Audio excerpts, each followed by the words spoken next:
Hola, buenas noches a todos, bienvenidos de nuevo a este pequeño rincón del cinéfilo. Hace poco, en la pestaña de comunidad, hice de nuevo una encuesta para conmemorar los 6.000 suscriptores, los ya más de 6.000 suscriptores que tiene este pequeño rincón del cinéfilo, que inauguré hace ya prácticamente 3 años. En 3 años he acumulado 6.000 suscriptores, lo que para mí es una cifra ya bastante amplia, bastante grande. Sé que no soy o que no tengo un canal excesivamente grande, soy un canal pequeñito, pero poco a poco vamos creciendo y lo que más me entusiasma de mi canal pues es poder compartir y comunicar el cine como yo lo veo con todos vosotros. Nunca me cansaré de daros las gracias por todas vuestras atenciones, vuestros apoyos, vuestra confianza y sobre todo por todos vuestros comentarios que aportáis en todos y cada uno de los vídeos que hago.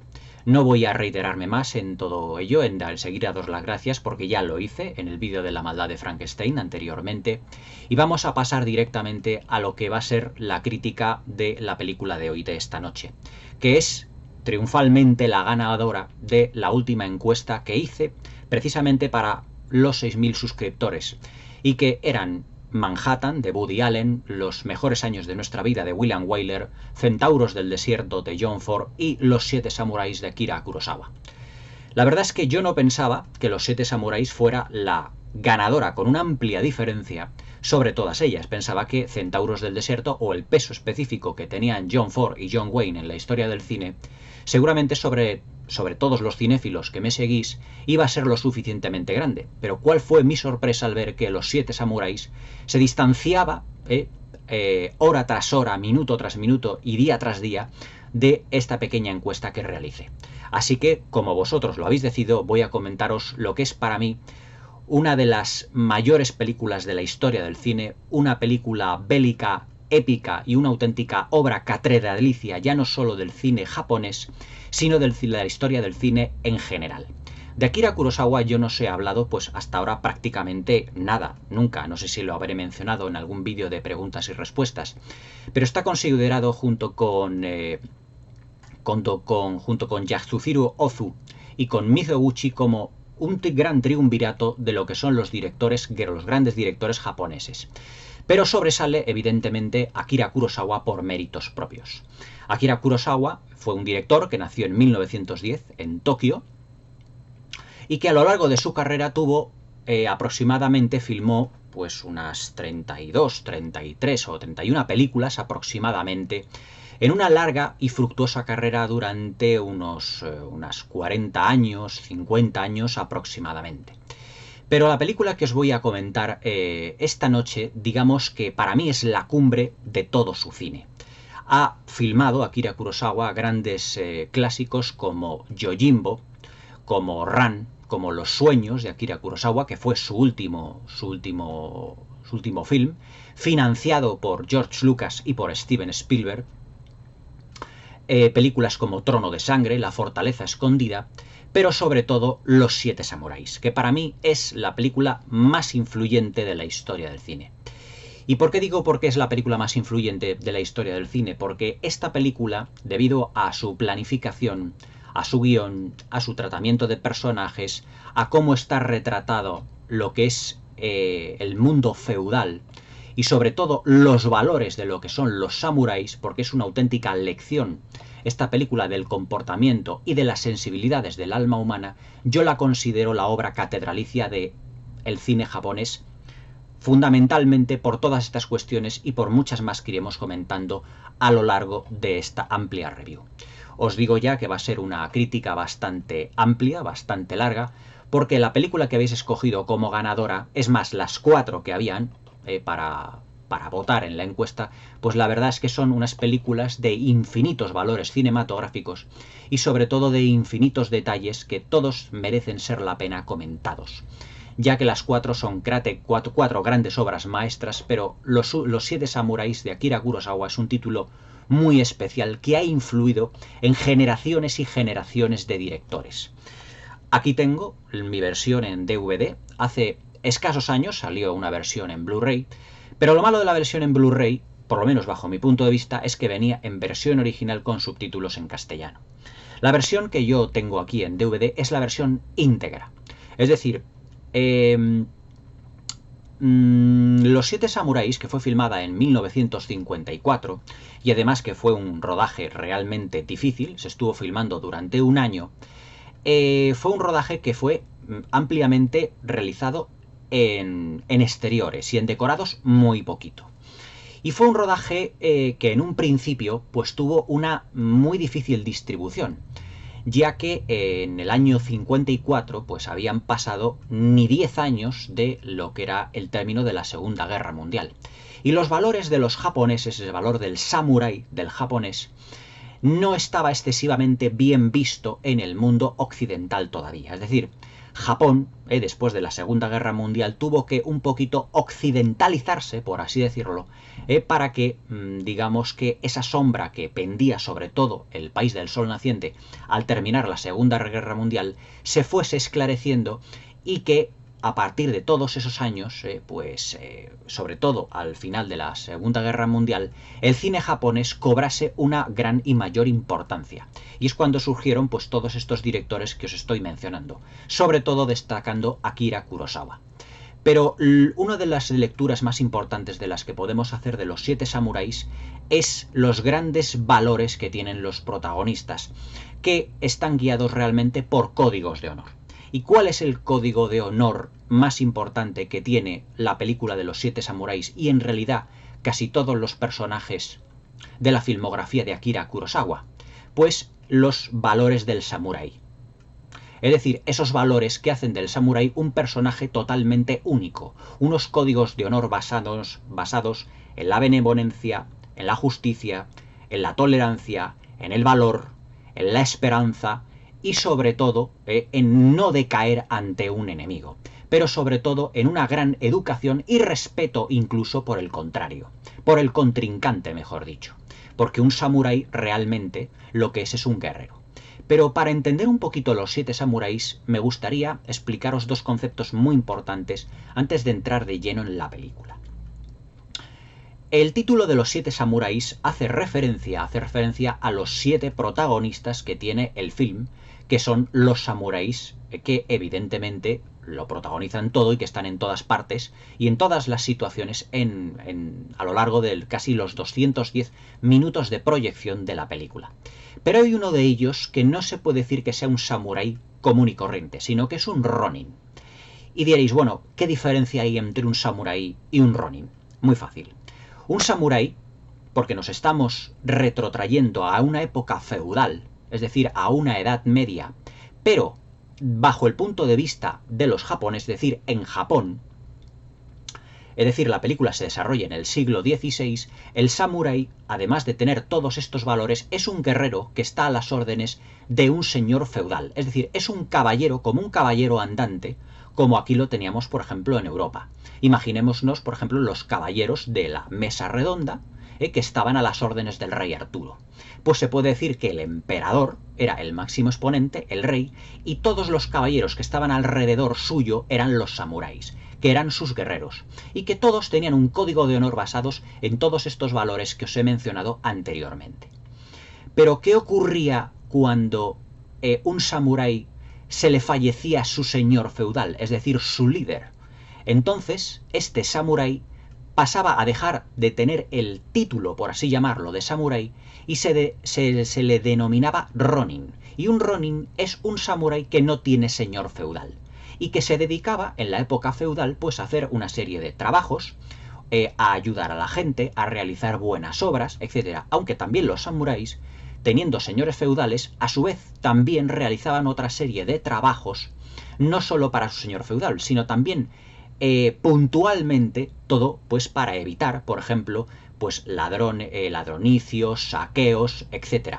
Es decir, eran caballeros, como hoy podrían ser, por ejemplo, un cuerpo de policía. Es decir, eran caballeros que lo que realizaban realmente era repartir orden, justicia, benevolencia, honor, todo ello en la etapa feudal o en la época feudal del Japón del siglo XVI, del siglo XV, del siglo XIV. Es decir, la historia de los samuráis no es una historia que realmente abarcase poco tiempo.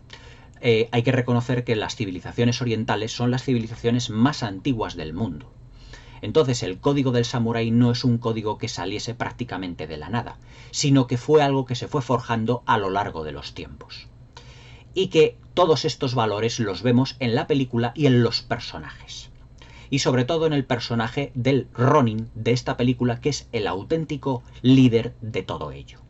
La película, dirigida por Akira Kurosawa en 1954, os he dicho anteriormente que tuvo muchas dificultades de rodaje, porque la productora encargada de realizar la película, la Toho, es decir, la película que luego se encargaría en los años 50 y en los años 60 a realizar aquellas películas de serie B de Godzilla, que no tienen nada que ver con Akira Kurosawa, es decir, Akira Kurosawa es una cosa, es un director completamente distinto a todo aquel tipo de cine, no tiene absolutamente nada que ver.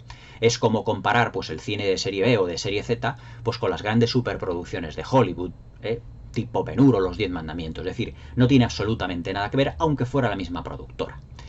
Intentó forzar a Akira Kurosawa a que el rodaje se realizase en parte en decorados cuando él lo quería realizar realmente en exteriores. Akira Kurosawa tenía una fama de ser un director, además, sumamente perfeccionista y detallista. Y evidentemente en todo lo que son sus películas, y sobre todo en Los 7 Samuráis, se ve ese detallismo realmente llevado a límites insospechados. Porque todo lo que filmaba Akira Kurosawa tenía que tener un significado, un porqué, y detrás de ello una planificación realmente exquisita, mimada hasta la extenuación, y como los grandes directores como John Ford o como Stanley Kubrick, pues repetía muchísimas veces las secuencias para que quedase todo exactamente como él lo había imaginado. Y forzó a la productora Toho realmente a que la película se rodara íntegramente, o por lo menos en un 95%, en exteriores, para darle una mayor verosimilitud a todo ello.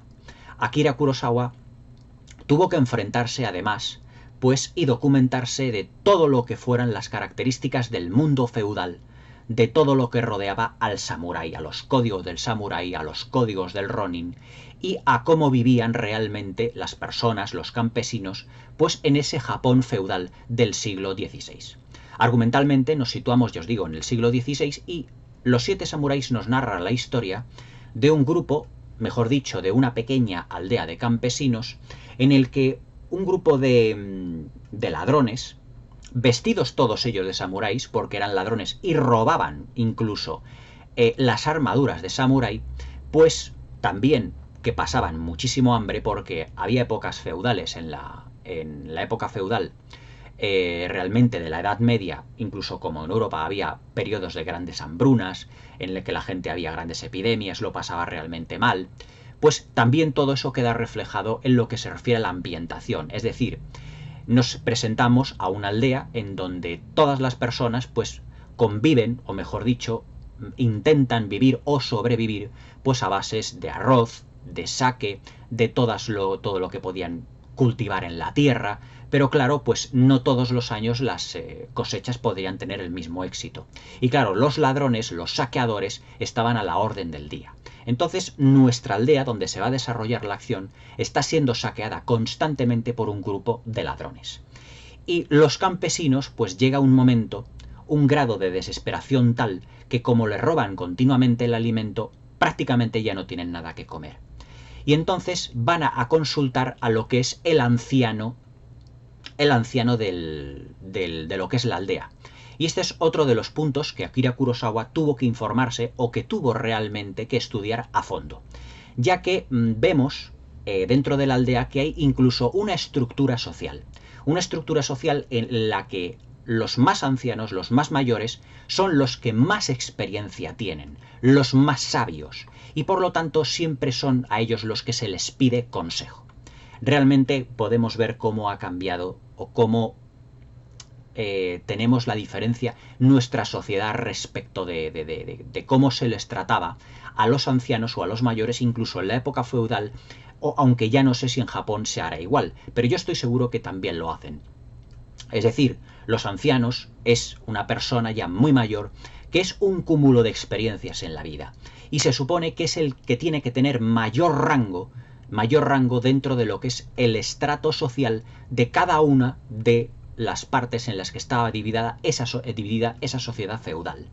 Entonces, ante este problema, los campesinos van al anciano a pedirle consejo, y el campesino les dice, pues podemos contratar una serie de protectores, de defensores, que sean samuráis y que debido a sus estrategias de combate sean capaces de derrotar a los ladrones que nos están acechando, que están robando nuestro alimento y que nos están poco a poco matando de hambre. Es decir, Akira Kurosawa en esta película tuvo que documentarse de alguna manera, documentarse seguramente, para poder reflejar con una gran verosimilitud todo el mundo feudal que se refleja en la película. Es decir, todo lo que son las cabañas, todo lo que son los alrededores de todo lo que es la aldea, los pequeños edificios, la ciudad donde van, por ejemplo, algunos habitantes de la aldea para intentar contratar a estos samuráis. Es decir, todo está reflejado de un modo en el que nos metamos de lleno en la acción, ya no solo en la acción bélica de la película, sino en la ambientación, en la atmósfera. Una atmósfera totalmente de decadencia, ya que en los rostros de lo que son los personajes, en los rostros de los campesinos, vemos su sufrimiento, su desesperación, pues todos los sentimientos reprimidos que ellos tienen debido a que no pueden hacer nada frente a todos esos ladrones que les están robando los alimentos, que vienen periódicamente después de las cosechas, después de todo lo que da los alimentos para poder nutrirse, y que poco a poco están matando de hambre a esta aldea. Entonces, un grupo de personas va a una pequeña ciudad cerca de la aldea para contratar a los samuráis. Y es aquí donde empieza realmente la gran película que Akira Kurosawa nos tenía preparada. Todo lo que es la contratación de los samuráis es pura poesía. Aquí es donde Akira Kurosawa realmente nos deslumbra con una planificación, con una dirección de actores, con una ambientación y con un vestuario realmente magníficos. La película fue además nominada a 2 premios Oscar en la edición de los Oscar del año siguiente, del 55, y ganó los 2. A la mejor dirección artística, en blanco y negro, y vestuario en blanco y negro, porque en los años 50, al todavía rodarse películas en blanco y negro, las categorías de los Oscar estaban divididas tanto en color como en blanco y negro. Pero claro, aquí no tenemos un blanco y negro típico hollywoodiense, sino que al estar rodado íntegramente o prácticamente todo en exteriores la película, tenemos una iluminación muy especial. Una iluminación que además Akira Kurosawa aprovecha muchísimo en los espacios abiertos. Sobre todo, además, en lo que es la filmación de la naturaleza. La naturaleza es uno de los elementos casi más importantes de todo el desarrollo de la película, ya que no es porque solo se desarrolle en exteriores, sino que la naturaleza, los árboles, los caminos, incluso las ciudades y las aldeas donde está implicada toda la acción de la película, está todo en plena naturaleza. Los campos eran completamente auténticos, es decir, no hay decorado. Es decir, aquí lo que hay realmente en esta película es una autentificación de la naturaleza, realmente pues llevada a la enésima potencia. Es decir, toda la acción en los campos, en los caminos, en lo que son los bosques, cómo están filmados, los atardeceres, los anocheceres, es realmente poético. Y es que Akira Kurosawa no es que tuviese un secreto, es que era un gran admirador de John Ford. Y claro, uno de los puntos fuertes de John Ford, como vosotros sabéis, era pues rodar en exteriores, sobre todo en el Monument Valley. Hay una película que no he comentado aquí en el canal, si me permitís el inciso, que se llama Pasión de los Fuertes, donde John Ford hace gala de una poesía respecto de los atardeceres, las nubes, lo que es el protagonismo del paisaje, que muchas veces os he hablado, y en el que Akira Kurosawa pues realmente yo creo que tomó nota de todas estas cosas. Es más, cuando a Akira Kurosawa se le decía cuál es su director favorito, él decía siempre John Ford y luego decía Frank Capra, pero sobre todo John Ford. Pero es que no es el primer director que decía lo mismo. Decían lo mismo Orson Welles y Stanley Kubrick. El tercero era Akira Kurosawa. Es decir, John Ford tenía una gran influencia realmente sobre no solo el cine que se hacía en Hollywood, sino un cine más allá de sus fronteras, como era el cine que se realizaba en Japón de la mano precisamente de Akira Kurosawa. Es más, podemos ver en Los Siete Samuráis muchas secuencias que nos recuerdan a las películas de John Ford. Por ejemplo, en lo que es el tratamiento de los personajes. El tratamiento de los personajes en Los Siete Samuráis están todos guiados, además de los Siete Samuráis, por códigos de honor, su código de honor, el llamado Bushido, por la sensibilidad y también por, digamos, la pena que le da a estos personajes, a los samuráis, la situación de estos campesinos, la situación de que ellos les estén robando continuamente. Entonces, por ese afán de justicia que tienen los samuráis, ellos serán los encargados de ayudar a todos los campesinos de la aldea en su lucha contra lo que son los ladrones. Continuando con la naturaleza, hace poco, además, hice también la review de una película en la que la naturaleza tenía un especial protagonismo, que fue La delgada línea roja de Terence Malick. Y en La delgada línea roja vemos muchas secuencias donde Malick lo que hace es filmar lo que son las palmeras, lo que son los ríos, lo que son los animales, lo que son la espesura, la vegetación. ¿De dónde creéis muchas veces que todo ese protagonismo de la naturaleza que tienen muchos directores contemporáneos lo sacan? Pues lo sacan precisamente de una película que influenció mucho en la historia del cine, que es Los Siete Samuráis. Los Siete Samuráis no es solo una historia bélica en sí, sino que también es un poema, una auténtica canción de amor a todo lo que es la naturaleza en sí misma.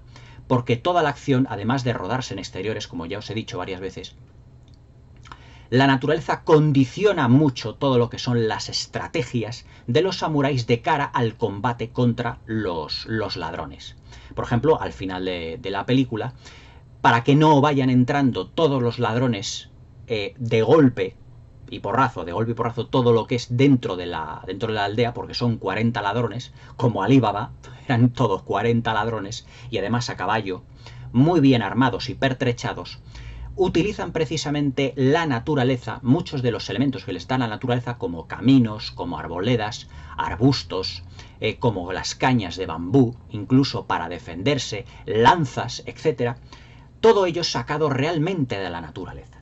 Y es que para Akira Kurosawa la naturaleza, como veríamos en posteriores películas suyas, como por ejemplo otra obra maestra que se llama Dersu Utsala, El último cazador, realizada ya en los años 70, pero ya en una época soviética, rodada en la Unión Soviética, pues la naturaleza tiene un especial protagonismo. Pero todo ello influenciado por John Ford. Los Siete Samuráis es además la película más influyente de la historia del cine si no tenemos en cuenta el cine de John Ford, que es realmente el claro exponente que influye a Akira Kurosawa a realizar la planificación de esta película. Los Siete Samuráis es además una película que es eminentemente, por su planificación, una película muy moderna en sí misma, ya que la cámara se puede decir que no está quieta en ningún momento. Por ejemplo, John Ford, la manera que tenía de filmar todo ello, los atardeceres, la naturaleza, todo eso estaba muy bien, estaba perfectamente realizado. Pero para que John Ford moviera, por ejemplo, la cámara en los planos, tenía que tener un significado especial para él. Sin embargo, en Los Siete Samuráis la cámara no está quieta en ningún momento. Está constantemente moviéndose, haciendo planos, travelings, panorámicas, planos de detalle, planos medios. Los Siete Samuráis es una película que técnicamente está considerada como una de las obras mejor fotografiadas de la historia del cine. Porque no es porque en los años 50, nos situamos en 1954, tuviese un lenguaje cinematográfico netamente moderno. De ahí que se le apode a Los Siete Samuráis el clásico moderno. Porque hoy en día, cuando vemos una película de acción, estamos acostumbrados a que la cámara se estuviese moviendo constantemente. En las películas de James Cameron, de Michael Bay, de John McTiernan, lo hemos visto en muchísimas. Pero es que en los años 50 en Hollywood la cámara se movía levemente, siempre imitando a los grandes maestros como John Ford. Sin embargo, en Los Siete Samuráis la cámara se mueve constantemente, cambiando de plano, planos rápidos, planos, a veces secuencias que tenemos un plano sostenido, pero siempre con algún objetivo. La planificación es muy minuciosa y digo que es una de las películas mejor fotografiadas porque la cámara no puede estar situada en mejor sitio realmente para que nosotros nos demos cuenta de la acción y de todo lo que está ocurriendo alrededor y no le quitemos ojo prácticamente a ninguno de los personajes durante toda la película. Hay planos, por ejemplo, en donde los samuráis, los 7, están colocados de una determinada manera, en el que se les ve a los 7. Y estamos hablando de una película de 1954, en la que los personajes, los samuráis, cuando está hablando el líder, que ahora os diré cómo se llama, Takashi Shimura, que ahora os hablaré de los actores, porque su importancia y su influencia en la historia del cine es también capital, todos están colocados como si en una obra pictórica se refiriese, es decir, como en un auténtico cuadro. Es decir, uno está sentado, el otro está arrodillado, otro está tumbado, otro está apoyado sobre una viga, el otro está pensativo. Es decir, están todos en una serie de actitud completamente todos diferentes, pero para que dentro del encuadre estén todos reflejados y representados. Todos ellos, además, y uno de los puntos fuertes que tiene la película, es que su personalidad está definida por su vestuario, ya que hay muchos de ellos, muchos de los samuráis, que visten de una manera un tanto más, aunque ninguno de ellos utilice armadura, porque aquí lo que en esta película también se habla es de la decadencia del samurái, porque ninguno de ellos ya tiene armadura, es decir, seguramente los ladrones u otra clase de saqueos se la hayan robado, lo hayan ido perdiendo. Todos ellos tienen una personalidad muy particular. Por ejemplo, el líder, que es el Ronin, Takashi Shimura, es decir, el que en teoría ha perdido a su señor feudal, él en realidad es el auténtico líder y él es el gran estratega de todo el grupo. Pero luego tenemos, además, que la manera que tiene de vestir, la manera que tiene de caminar, es de una manera como muy solemne, dando a entender al espectador que él es realmente es el cerebro del grupo. Pero luego está el personaje interpretado por Toshiro Mifune. Toshiro Mifune, en esta película, en Los 7 Samuráis, es cuando empezó la auténtica andadura con Akira Kurosawa y la película que realmente le hizo famoso a nivel nacional e internacional. O sea, Toshiro Mifune es uno de los actores más importantes del cine japonés que saltó a la fama precisamente por Los 7 Samuráis. Su interpretación en la película, os puedo decir que es todo lo contrario a la de Takashi Shimura. Si Takashi Shimura, Kanbei, el personaje de Kanbei, que es el líder, el estratega, el cerebro del grupo, es más pausado, más tranquilo, más relajado, más sosegado, todo lo piensa mucho. Además es que es un personaje que tiene un grado de solemnidad que muchas veces es como si dijeses, a mí me gustaría tener un amigo como el personaje de Kanbei, que es un personaje lleno de honor, en el que el código del samurái, o en este caso el Ronin, que él ya se ha convertido al perder en teoría su señor feudal, ya que hay una de las secuencias en la que Katsuhiro, uno de los jóvenes samuráis que está en el pueblo, vamos, no llega a ser samurái, es una especie como de aprendiz, le dice que él quiere aprender realmente de él, de Kanbei, pero él dice, yo es que ya no soy samurái, no puedo tener aprendiz, yo soy un Ronin, por lo tanto yo soy libre de hacer lo que quiera. Es decir, he ahí, digamos, la relación entre maestro y aprendiz que sí que podían tener los samuráis. ¿Y qué os suena todo esto? Pues realmente nos está viniendo una serie de palabras a la mente. La Guerra de las Galaxias. Porque es que Kanbei, es decir, el actor que hace del actor interpretado por Takashi Shimura, es realmente el maestro Yoda. Es decir, George Lucas influyó mucho el personaje, le influyó mucho el personaje interpretado por Takashi Shimura, el personaje de Kanbei de Los 7 Samuráis, para crear a Yoda. Porque Yoda también es el cúmulo de todas las virtudes del Jedi, o mejor dicho, del samurái. Es decir, la benevolencia, la justicia, la defensa, el valor, todos los grandes honores y todos los grandes códigos que tienen que tener los samuráis y en este caso los Jedi.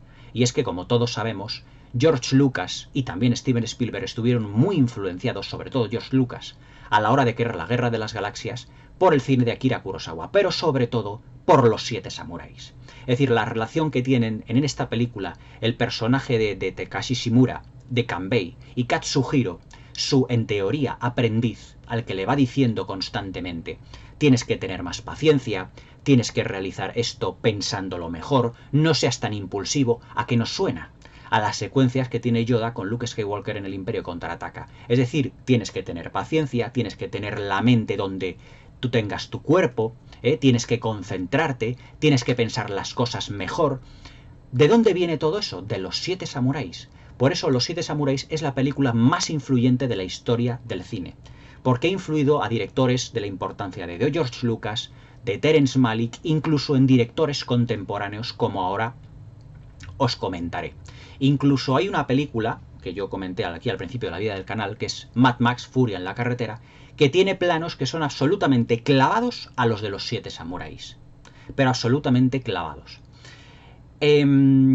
Además de tener todas estas influencias, tanto pictóricas como argumentales, Los Siete Samuráis tiene un nivel interpretativo de todos los actores realmente encomiable. Ahora os tengo que decir una cosa.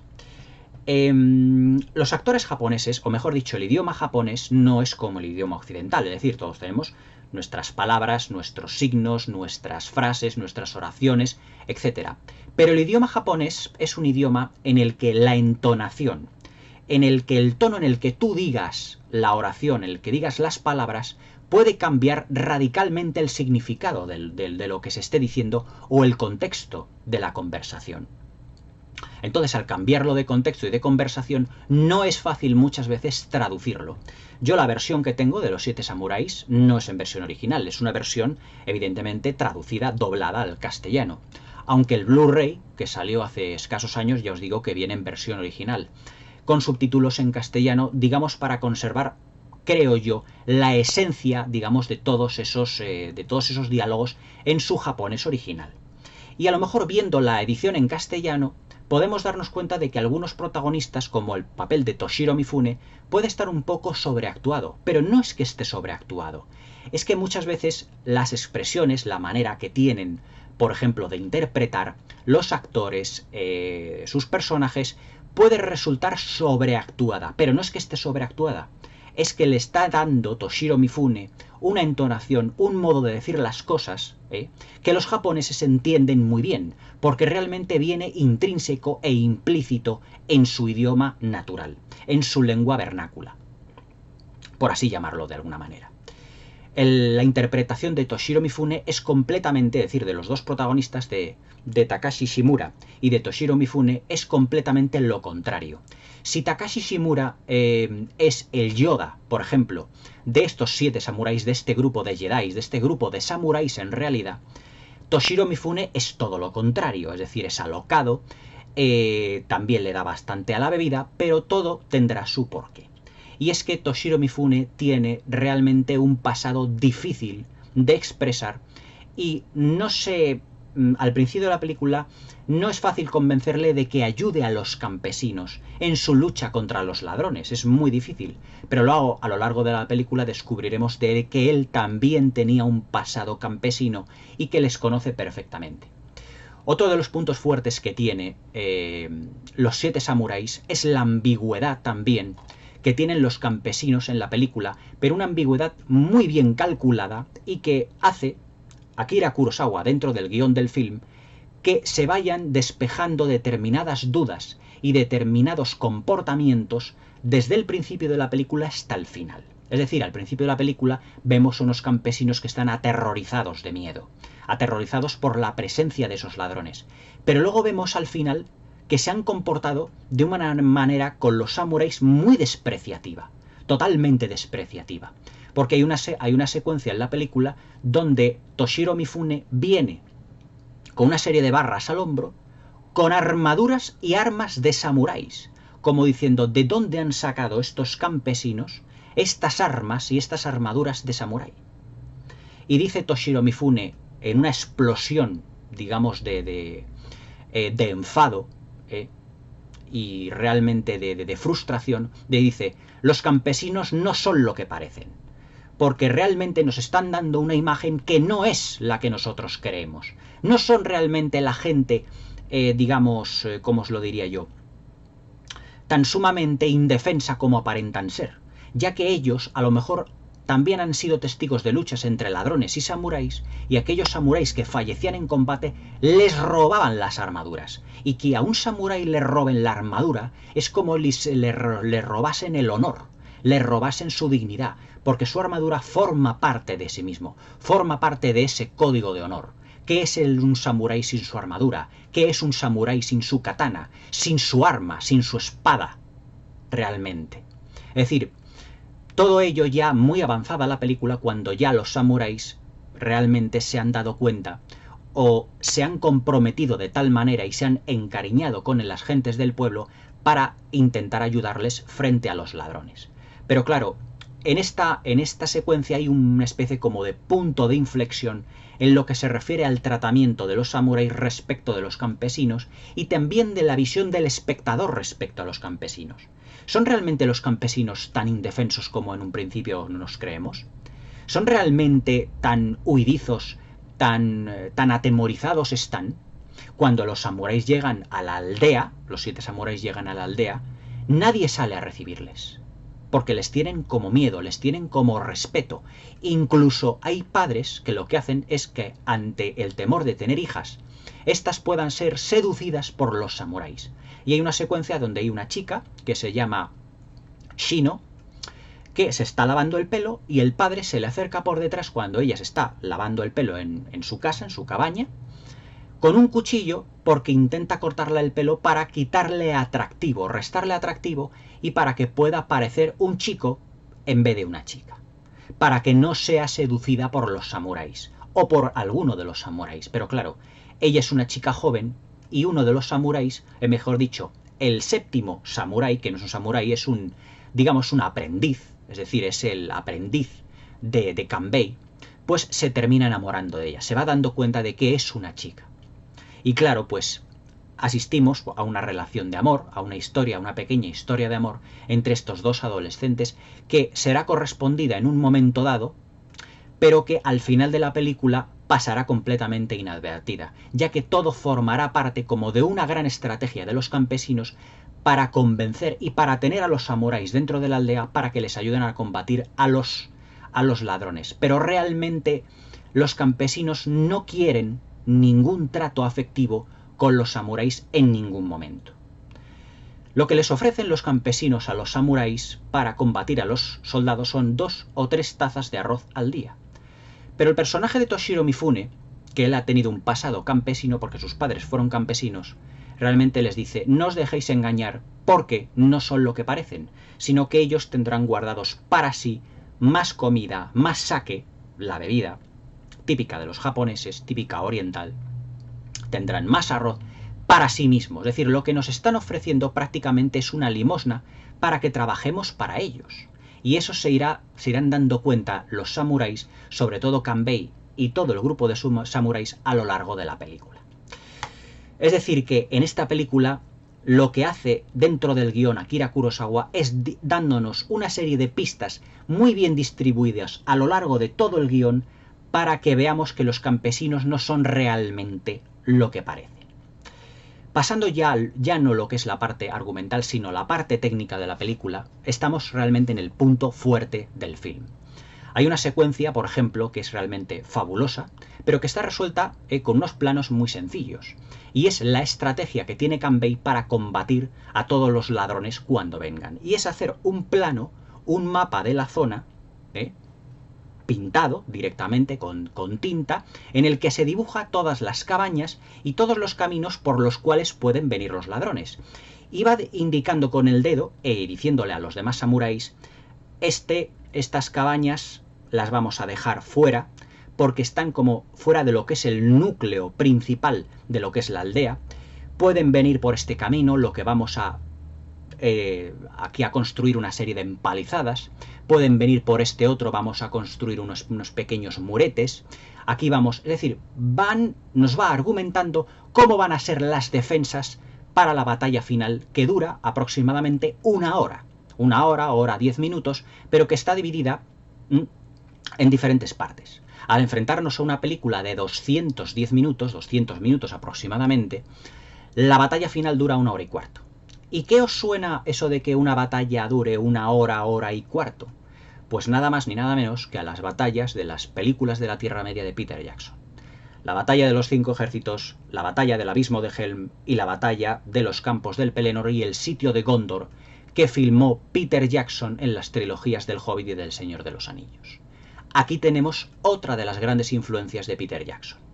Es más, hubo una crítica en su día en el que decía que la batalla del abismo de Helm, filmada por Peter Jackson y planificada por Peter Jackson, era un homenaje total a un cine de un Akira Kurosawa resucitado. Es decir, es como si el espíritu de Akira Kurosawa estuviese en ese momento en la mente de Peter Jackson a la hora de filmar la batalla del abismo de Helm y en realidad a la hora de filmar todas las batallas que en sus 6 películas de la Tierra Media nos ha dado Peter Jackson. Es decir, ya conocemos incluso la influencia de Peter Jackson a la hora de filmar las batallas. Sobre todo, por ejemplo, la del Retorno del Rey y la de la Batalla de los 5 Ejércitos. Las de las últimas películas de las trilogías del Señor de los Anillos y del Hobbit, que están divididas en varias partes. Y eso es lo que hace Akira Kurosawa en Los 7 Samuráis. Pero claro, 50 años antes que las trilogías de Peter Jackson.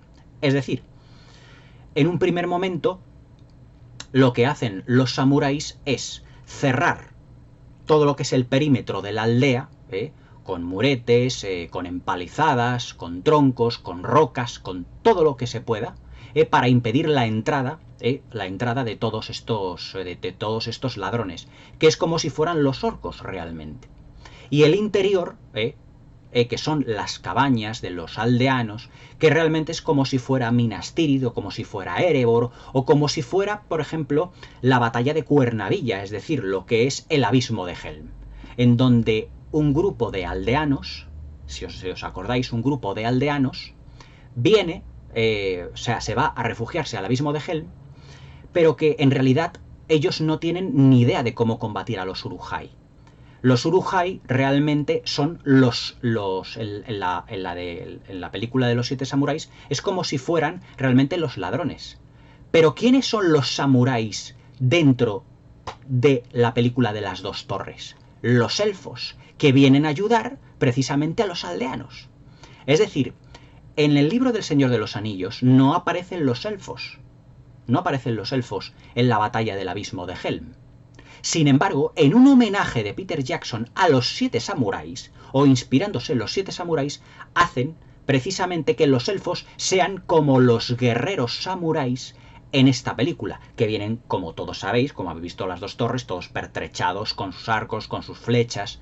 Es más, hay planos directamente donde Kanbei saca la espada del Ronin, la espada del samurái, exactamente igual que Aragorn hace cuando precisamente saca la espada cuando tiene frente a los Uruk-hai en la batalla del abismo de Helm. Es decir, Aragorn es en la trilogía del Señor de los Anillos el Kanbei de los 7 samuráis, el Takashi Shimura, el cerebro, el estratega, la persona que va a idear el ataque, mejor dicho, el que va a idear la defensa, el que va a idear todo aquello para poder mantener a las gentes del pueblo, de la aldea, en este caso la aldea los habitantes de Rohan, a cubierto, que están metidos precisamente dentro de las cuevas del abismo de Helm, de la batalla de Cuernavilla.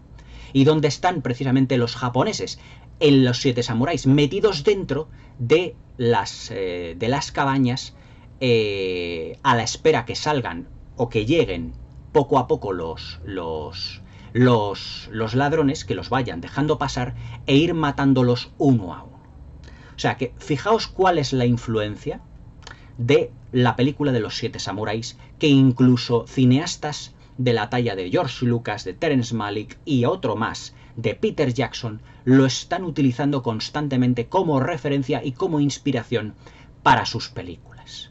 Es decir, es realmente encomiable todo el trabajo técnico que realizó en los 7 samuráis a la hora, Akira Kurosawa, de en esa hora y cuarto final, de dividir la batalla en varios actos, en varias partes, dándonos realmente una de las mejores secuencias bélicas de la historia del cine. Y todo ello realizado en un decorado que realmente es un exterior.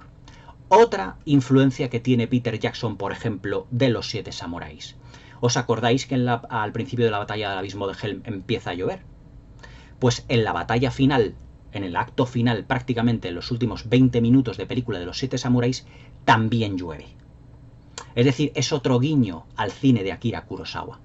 Y además es que la planificación de Peter Jackson en ese vídeo que os hice yo de el clasicismo cinematográfico, ¿cómo definen los grandes directores de la historia del cine a los 7 samuráis? El clásico moderno.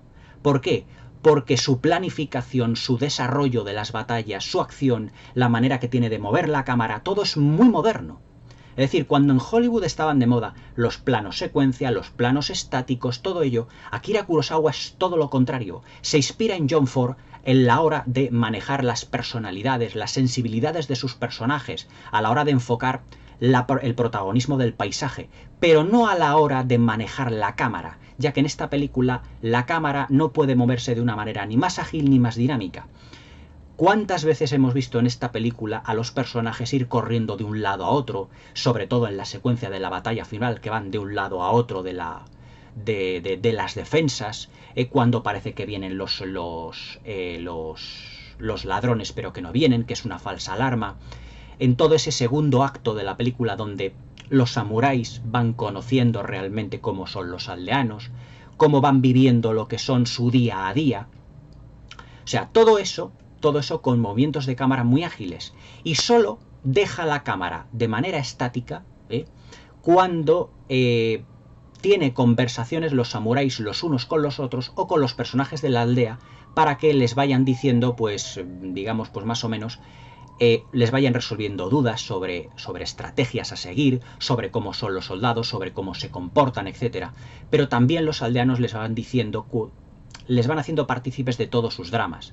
Hay una secuencia, por ejemplo, en la que logran atrapar a un ladrón, a uno de los ladrones, y viene una señora muy mayor, muy anciana, con un azadón, porque esa anciana, que la habían visitado anteriormente, dice que ella quiere morirse. Ella quiere morirse realmente porque a su hijo lo mataron los ladrones, y su hijo era lo único que tenía en este mundo. Pero claro, cuando el ladrón entra dentro de la aldea y todos los aldeanos quieren matarlo, los samuráis están ahí para controlarlo. ¿Por qué? Porque los samuráis, dentro de su código de honor, lo que quieren es justicia para el ladrón. Es decir, no hacerle una especie de juicio, sino decir cuáles han sido, digamos, los pecados que has cometido, cuál es realmente lo que te ha llevado a lo que es el ladronicio. Es decir, no a juzgar directamente al ladrón por sí mismo, por el mero hecho de ser un ladrón. Por eso constantemente le requieren a los aldeanos de que los aldeanos quieren realmente descuartizarle, quieren matarle. Pero les mantienen completamente, digamos, a raya. Toshiro Mifune, Kanbei, el personaje de Kanbei, también decir, tranquilos, por favor, no os alteréis, no os asustéis, estamos aquí para ayudaros, no os va a hacer nada, es solo uno. Pero de repente viene esa señora mayor con un azadón de cavar la tierra, y claro, ya Kanbei ya no puede aquí detener a la anciana, que secuencias anteriores le había dicho que los ladrones habían matado a su hijo. Aquí, claro, ya no puede oponerse a la voluntad, realmente, no puede ponerse a la voluntad de lo que son ya los aldeanos en sí mismo, porque se supone que han sufrido mucho de manos de estos ladrones. Y dicen, bueno, pues si nos tenemos que saltar nuestro propio código por un bien común, que es el bien común de los aldeanos, porque como al fin y al cabo ellos están allí para matar a todos los ladrones, pues hagámoslo. Lo que ocurre es que, claro, la diferencia que hay entre un ladrón, los 7 samuráis y todos los aldeanos es tan grande que Kanbei identifica de que matar de una manera a sangre fría al ladrón no sería totalmente justo, porque no están dentro de una batalla. Uno de los códigos del samurái, precisamente, es la de la justicia, pero también el de la benevolencia. Acordaos cuando hice la review del Imperio del Sol, en el que Christian Bale, cuando el dueño, por así decirlo, del campo de concentración está maltratando al médico de los occidentales, de los estadounidenses que tiene allí, Christian Bale se arrodilla, se humilla ante el japonés pidiéndole que no siga maltratándolo. Entonces, ese general o el cargo que tuviese, el que estaba al mando del campo de concentración, al ver ese signo de humillación del enemigo, en su benevolencia le perdona la vida a lo que es el médico, porque hay un occidental, es decir, hay un enemigo suyo que se está humillando ante él. Y es exactamente la misma situación la del ladrón que está caído en el suelo ya humillado y prácticamente sin armas, y que no puede defenderse. Es decir, un samurái lo que no hace es matar ni a sangre fría ni por la espalda ni de una manera injusta, sino que como un Jedi, el samurái utiliza su inteligencia, sus artes, y todas las artes, digamos, no marciales, sino las artes de combate que ha aprendido para defenderse, para atacar, pero también como herramienta de inteligencia, pero nunca de una manera ante un ser que esté indefenso. Por eso de ahí las palabras de Yoda en el Imperio Contraataca, en la que dice Yoda a Luke: los Jedi utilizan la fuerza como inteligencia, como defensa, pero no se debe utilizar realmente la fuerza como un elemento o como algo completamente al vuelo para atacar directamente porque tú quieras, sino que siempre tiene que haber un porqué. Es decir, el código del Bushido, el código del samurái, es el código del Jedi. Es decir, George Lucas lo que hizo fue, directamente para crear a los Jedi, fue copiar la personalidad del Bushido, del samurái, y trasladarla a la de un Jedi. Exactamente lo mismo. Pero claro, influenciado por las películas de Akira Kurosawa. Influenciado por este tipo de cine. Es más, yo creo que Kanbei, el líder del grupo, está totalmente inspirado en Yoda, porque Kanbei, en muchas de las secuencias, cuando él está pensando, cuando él está realmente elucubrando algo, él está constantemente haciéndose así en la cabeza, como pensando cuál tiene que ser el siguiente paso a seguir. En el episodio 3, en La venganza de los Sith, hay una secuencia en la que Mace Windu, en la que Obi-Wan y Yoda están viajando a uno de los destructores estelares para ir a uno de los mundos en plenas guerras clon. Y claro, Yoda está pensando, están hablando sobre Anakin, y Yoda está pensando si realmente Anakin era el elegido, o que realmente la leyenda del elegido fue malinterpretada. Y vemos que Yoda hace un gesto así, colocándose el pobre los 4 pelos que tiene en la cabeza. Pero es el mismo gesto que hace el personaje de Kanbei. Es decir, Yoda es Kanbei. Yoda, Kanbei y Aragorn son prácticamente la misma persona.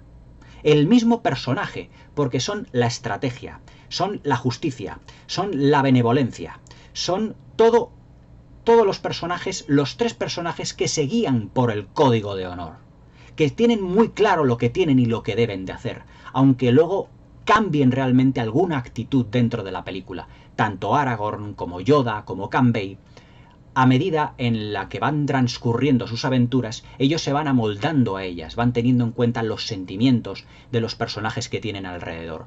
Pero el tratamiento del personaje, el tratamiento de los 3 personajes es totalmente similar, totalmente parecido, es exactamente igual. Es decir, Kanbei es el auténtico maestro, es decir, el personaje de Takashi Shimura es el auténtico perfil cinematográfico en el que se han fijado muchos cineastas a la hora de recuperar, por así decirlo, la figura de los grandes líderes.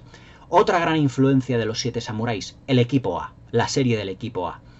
John Aníbal Smith, es decir, el coronel Smith, Aníbal, es el cerebro del grupo, es el justo, es el que lidera ese grupo de 4 personas del equipo A, que va ayudando a los desvalidos prácticamente por nada, aunque luego les cobre, pero prácticamente por nada. Porque ¿qué decía la entradilla del equipo A? Si usted tiene algún problema, quizá pueda contratarlos. Por eso dice quizá, porque contratar un samurái, contratar al equipo A, no es fácil. Igual que no era fácil convencer a los elfos de que fueran al abismo de Helm directamente a combatir junto a los hombres, recordando la segunda alianza, la alianza en la segunda edad, precisamente de la Tierra Media. Fijaros la de influencias que tiene realmente una película como Los 7 samuráis. Algo realmente impresionante. El personaje de Toshiro Mifune es el personaje que más va evolucionando dentro de lo que es la película, porque al principio le vemos como un personaje un tanto huidizo.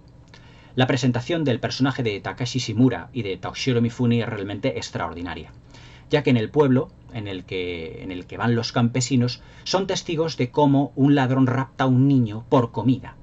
Pero Takashi Shimura le lleva la comida al ladrón, se la deja en la entrada y aprovecha en una secuencia fuera de campo, que nosotros no vemos pero que intuimos, en el que Kanbei entra dentro de la choza, de la cabaña, recupera al niño, pero a la vez es capaz de matar al ladrón. Y aquí hay uno de los elementos que a mí más me han chocado dentro del cine de los años 50, y es la utilización de la cámara lenta que se utiliza en 2 ocasiones dentro de la película, en la presentación de dos samuráis muy importantes, que son Kanbei y Sword.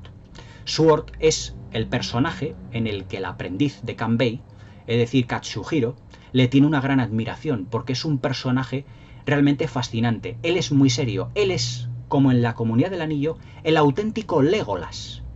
Es decir, un personaje frío, calculador, que se expresa poco, que es muy ágil, pero que todo lo que hace tiene una efectividad tremenda.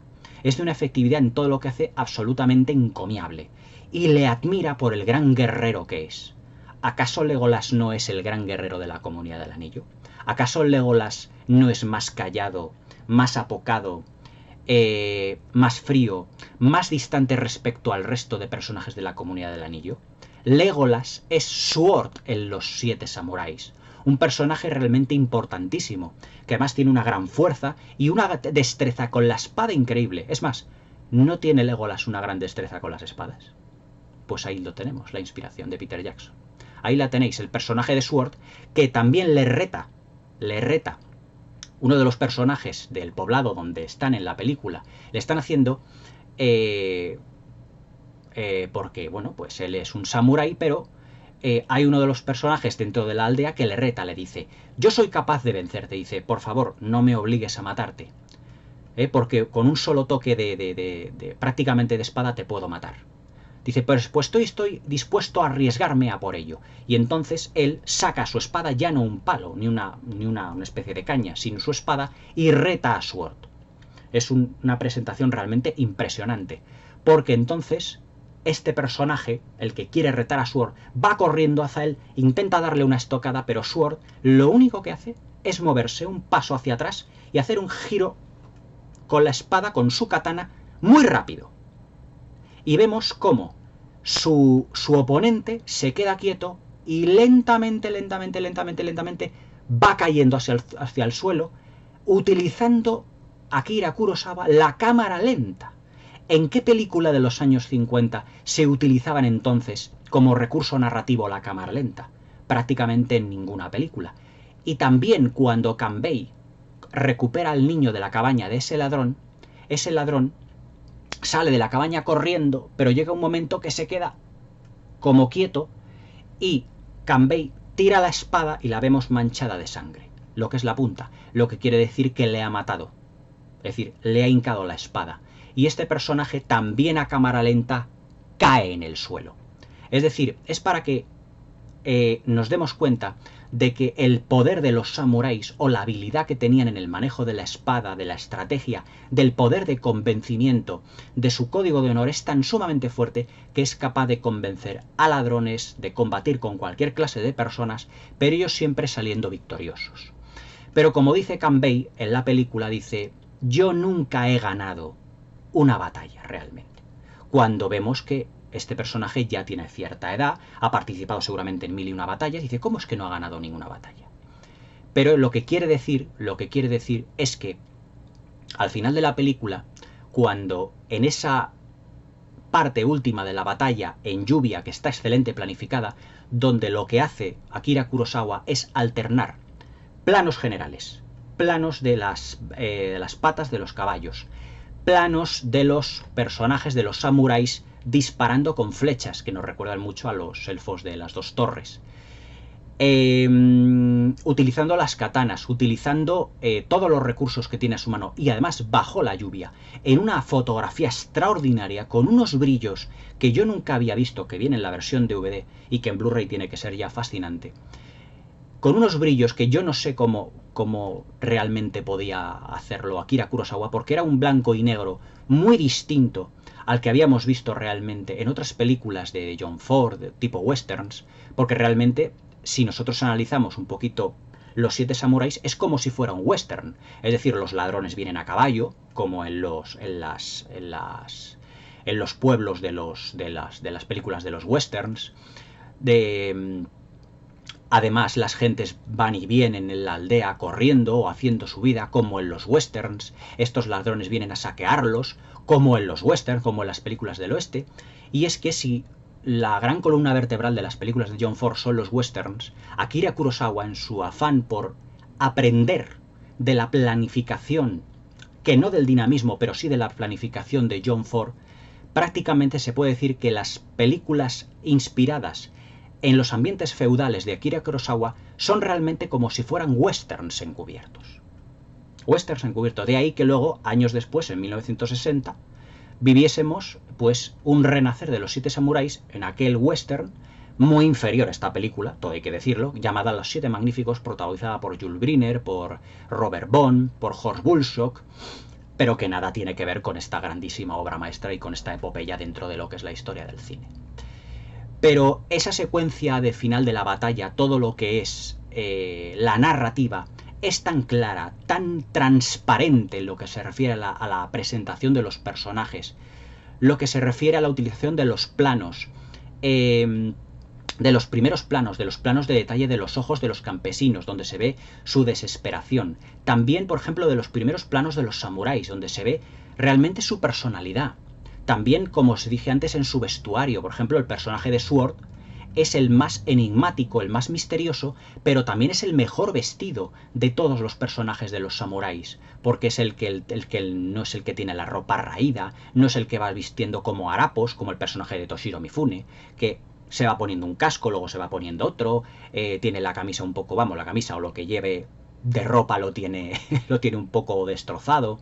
Al final en la batalla prácticamente va desnudo, de cintura para abajo, prácticamente con un taparrabos donde se le ven los glúteos, con unas chanclas. Es decir, que la personalidad queda reflejada en el vestuario de los personajes, al igual que Peter Jackson hizo en El Hobbit con las personalidades de los enanos reflejadas en su vestuario. Pero cuando se hable de Hobbit en el maratón de Peter Jackson, ya todo esto lo trataremos de una manera más profunda.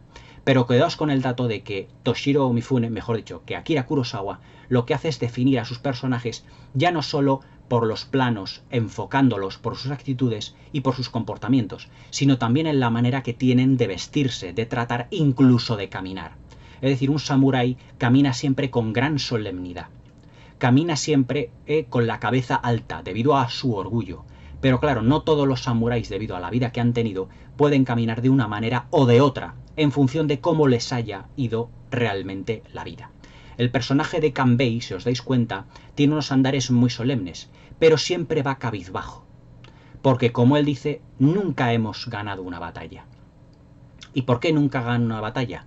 En la secuencia final de la película lo vemos, ya que algunos de los samuráis, tampoco os quiero destripar el argumento totalmente, algunos de los samuráis en las batallas contra los ladrones morirán, fallecerán, además de también algunas personas de lo que es la aldea.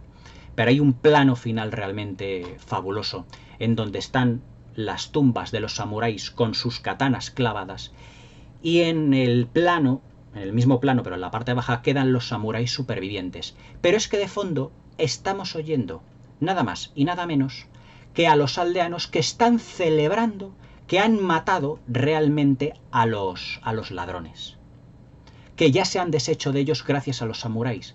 Pero los samuráis, y aquí viene otro de los elementos fordianos de la película, es que los samuráis ya han cumplido su cometido, pero no se les ha querido involucrar en esa fiesta, en esos cánticos que tienen precisamente los aldeanos en la película. Ellos están ya trabajando su campo, tranquilos, cantando felices, porque se han librado de los ladrones, pero no hacen partícipes de su fiesta a los samuráis. Los samuráis se quedan directamente viendo las tumbas de algunos de sus compañeros que han caído en el combate. Es decir, que esos samuráis se han sacrificado por unos campesinos que ni siquiera han querido guardar, por así decirlo, luto. Incluso hay una secuencia, es que hay tantas secuencias por comentar en esta película que estaría horas hablando de ello. Hay una secuencia en la que Toshiro Mifune llora amargamente la muerte del primer samurái que cae en combate. Y todos los aldeanos están alrededor, pero ninguno llora. Pero cuando Toshiro Mifune se pone a llorar, los aldeanos le imitan, como queriendo decir, no vayamos a mostrarnos muy fríos con ellos, porque realmente nosotros les estamos utilizando. Y eso es lo que queda patente al final de la película, porque dice el personaje de Kanbei, realmente nosotros no hemos ganado, los que han ganado han sido ellos, los campesinos. Les veis felices allí, pero los samuráis que han ayudado a matar a los soldados, es decir, mejor dicho, a los ladrones, han fallecido. ¿Y nosotros ahora qué será de nosotros? Nosotros continuaremos con nuestro camino, volveremos a la ciudad donde estábamos, intentando volver a intentar trabajar. Es decir, es como si los aldeanos estuviesen dando de lado ya a los samuráis. Los samuráis habían sido contratados y todos eran halagos para convencerles, pero una vez de que han realizado ya su trabajo, son olvidados, exactamente igual que le ocurrió a Ethan Edwards, al personaje de John Wayne, cuando trae, digamos, a Natalie Wood ya de nuevo a su casa. Bueno, a su casa no, a la de otros familiares o otros amigos suyos, porque sus familiares habían fallecido. Es decir, el personaje de Ethan Edwards, ¿qué ocurre al final de Centauros del Desierto? Le cierran la puerta, como diciendo, tú ya has cumplido. Es decir, es la figura del antihéroe. Por lo tanto, aquí los samuráis se convierten de héroes en antihéroes, porque son rechazados por los campesinos. Es decir, he ahí la razón por la cual el personaje de Toshiro Mifune estaba tan enfadado y por eso bebía, para olvidar su pasado, porque él había sido campesino y porque sabía de las mezquindades y de la utilización de los campesinos para con los samuráis. En principio todo tiene que ser bonito, les daban de comer, les ofrecían sus hogares para que les ayudaran, pero una vez que hubiesen fallecido o que hubiesen cumplido su trabajo, les daban completamente de lado. Es más, acordaos del detalle que os he comentado, que cuando un samurái, cuando eran los campesinos testigos de batallas entre samuráis y ladrones, ellos robaban las armaduras de los samuráis. De ahí el enfado de Toshiro Mifune, que al final de la película, ante un disparo del líder de los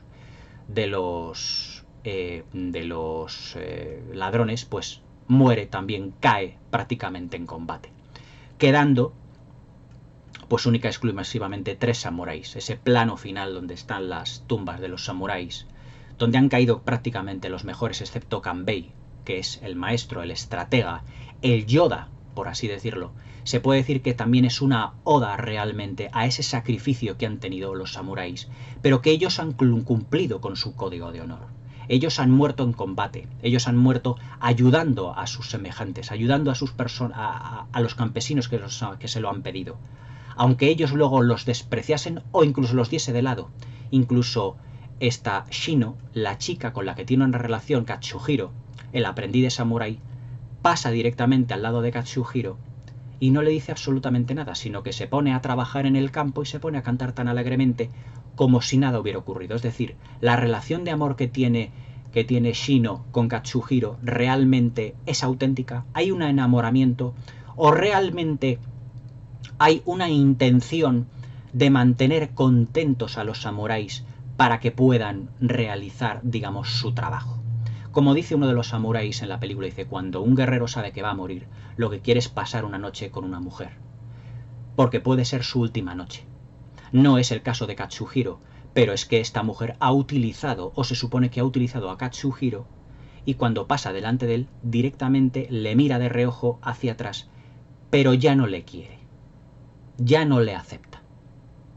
Aunque haya hecho el amor con él, aunque se hayan enamorado, pero ya dudamos efectivamente de cuáles eran los buenos y cuáles eran los malos. ¿Realmente los ladrones eran tan malos como realmente se nos estaba poniendo en la película? ¿O eran también unas personas que necesitaban robar para alimentarse, por desesperación, como dice Kanbei en uno de los momentos?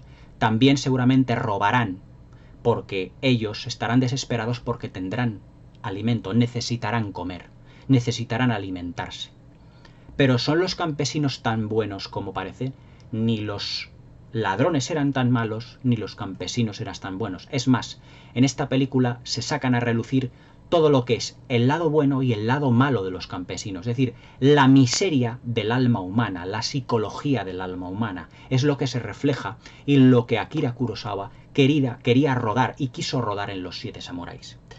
Para mí Los Siete Samuráis es, en resumidas cuentas, pues una de las mejores películas de la historia del cine. Es la obra cumbre, la obra catedralicia de Akira Kurosawa, pero realmente es una auténtica maravilla y portento de film desde todos los puntos de vista. Desde el punto de vista visual, argumental e influyente. Fijaros todas las influencias que hemos sacado. Y llevamos ya 1 hora 10 de vídeo, pero podría estar hablando como casi 5 o 6 horas más de esta gigantesca obra maestra que no da pie, prácticamente no da puntada sin hilo. Iba a decir no da pie con bola. Ya estás, ya llevo 1 hora hablando, ya se me va la cabeza. No da puntada sin hilo. Akira Kurosawa realizó realmente la mejor película de su vida y una de las 10 mejores películas de la historia del cine. Una película muy moderna por su planificación, por su belicismo, por cómo se retrata el alma humana, cómo se retratan las miserias, pero también los códigos de honor, cómo están presentados los personajes, técnicamente, cómo está movida la cámara, cómo está reflejada la naturaleza, la importancia del decorado, la importancia de rodar en exteriores, la importancia de darle una atmósfera, ya no solo de época, sino feudal. Todo la documentación que tuvo que utilizar Akira Kurosawa. Los Siete Samuráis, una de las grandes obras maestras de la historia del cine. Una película prácticamente inmortal de la Toho Producciones. Para mí, la mejor película de todos los tiempos. No, mejor dicho, perdón. Para mí, la mejor película de todos los tiempos del cine oriental. Una auténtica maravilla que no os podéis dejar de ver. 200 minutos, agarraos. Y un último apunte, ¿qué película duraba también 200 minutos? El Señor de los Anillos, El Retorno del Rey. Ahí lo dejo, que la disfrutéis. Hasta mañana.